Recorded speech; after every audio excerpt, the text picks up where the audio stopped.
This app claims it will clean your phone, boost performance, and save battery. But the moment you install this app, you are basically cooked. The same thing happened with multiple users across the internet. Because of this behavior, the app has now been removed from the Play Store. So today, I'm going to test this app, the one you've probably seen hundreds of times before. So this is the app. I am running this on a virtual machine.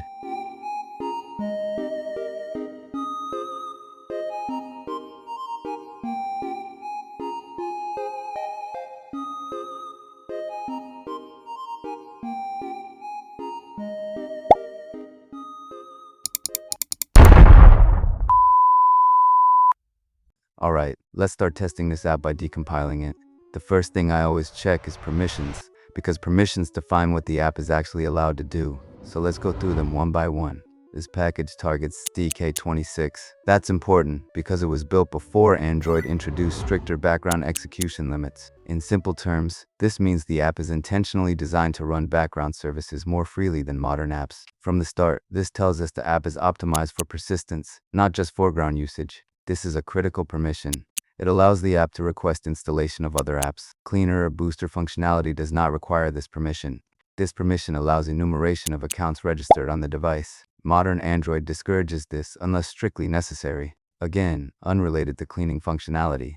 This is one of the most sensitive permissions in this manifest. See which apps are installed, track app usage patterns, detect foreground and background apps. Congratulations if you have installed this app. However, during analysis, we observe behavior that does not align with a normal utility application. The app contains logic that explicitly launches a transparent activity in the background.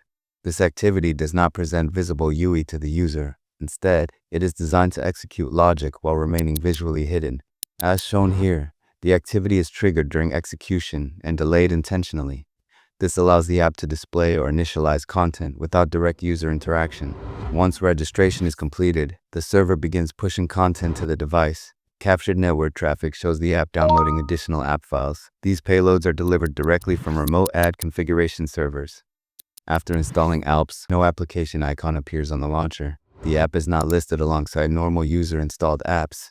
Instead, it appears under downloaded apps with the package name. This technique is used to reduce visibility. Deobfuscated code shows the use of the SendPointerSync API. This API allows the app to simulate real user touch input. Using this, the malware automatically clicks on ads, generates fraudulent impressions. The malware also uses virtual app to install rewarded apps inside a virtual environment. This allows it to run apps without user awareness, complete reward-based ad flows using the same accessibility access. The malware can open the Play Store, navigate to app pages, submit reviews automatically. This explains why multiple reviews contain identical text and ratings. These reviews are not written by users. They are generated programmatically.